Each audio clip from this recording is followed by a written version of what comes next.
विवेक यादव जी, गाजियाबाद से। राधे राधे। राधे राधे महाराज जी।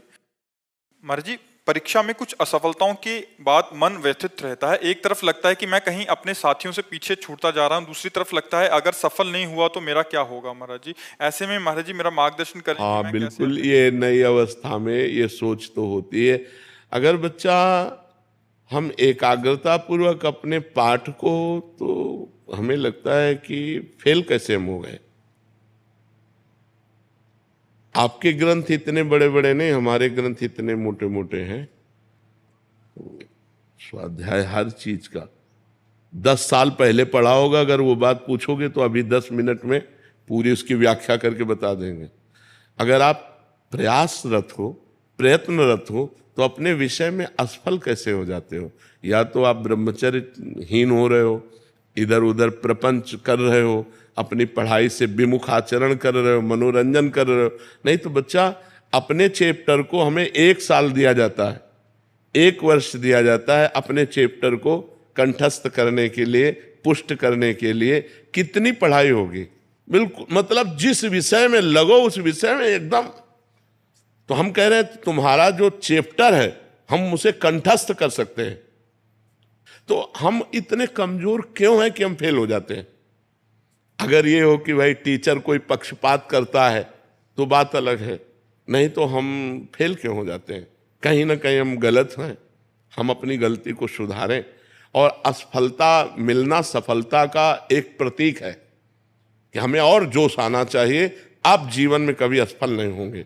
रात दिन पढ़ाई करो, ब्रह्मचर्य से रहो, भगवान का नाम जप करो, माता पिता की आराधना करो। कौन सी उन्नति जो तुम्हारे चरणन चूम ले, कौन सी उन्नति जो चरणन चूम ले।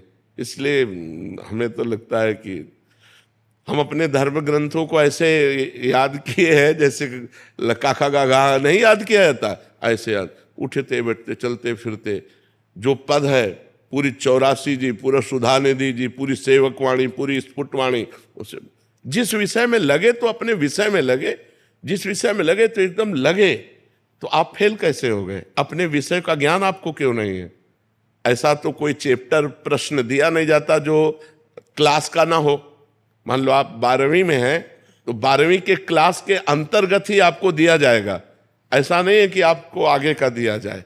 आप जितनी क्लास में पहुंचते जाएंगे योग्यता, उतना ही आपको प्रश्न दिया जाएगा। तो हमको अपने चैप्टर को घुस करके घुन की तरह लगना चाहिए। जैसे गेहूं में घुन लग जाता है ना, पूरा खोखला कर देता है, ऐसे में अपने चैप्टर में लग करके पूरे चैप्टर को अपने माइंड पे बैठा लेना चाहिए। हमारा माइंड बहुत विस्तार से है, अनंत जन्मों के संस्कार भरे हुए हैं।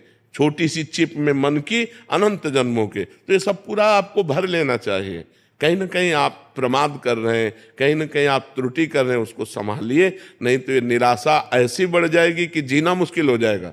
बच्चे अभी बच्चे हैं ना, अब जैसे देखा कि जैसे इन्होंने कहा हमारे दोस्त सफल हो रहे हैं, तो दोस्तों के सामने नीचा, घर परिवार में जाने पर कि यार हमने यार इतने रुपए लगाए और तुम फेल हो गए, यार ठीक नहीं है। अब वो अंदर से इतना घुट जाता है कि उसे एक रास्ता दिखाई देता है। ऐसे कोटा में बहुत से बच्चे जो करते हैं, उसका कारण है कि उनको एक रास्ता नजर आता है कि अब मित्रों में कैसे जाऊं और घर के परिवार वालों को कैसे मुंह दिखाऊं। हर जगह ये आता है कि फेल फेल फेल, तो इससे अच्छा है कि हम कर लेते। कोई रास्ता थोड़ी है। आप भूत प्रेत बनोगे, फिर नाना प्रकार के और दुख भोगोगे। हमें चाहिए कि हम अपनी गलतियों का सुधार करें। मोबाइल में रील देखने में समय बर्बाद ना करें, गेम देखने में बर्बाद ना करें, गर्लफ्रेंड बॉयफ्रेंड वाली झंझट में ना पड़े, इस प्रपंच में ना फंसे। अगर आप सही से चलो और ब्रह्मचर्य धारण करो तो ब्रह्मचर्य में इतनी सामर्थ्य है कि सब कुछ याद हो सकता है। बच्चा सब कुछ याद हो सकता है। तो आप निराश मत हो, संयम में चलो और आगे उन्नति को प्राप्त हो। ऐसा नहीं कि बराबर अवनति हार ही हाथ लगेगी, ऐसा नहीं है। आप प्रयासरत रहो। ठीक है।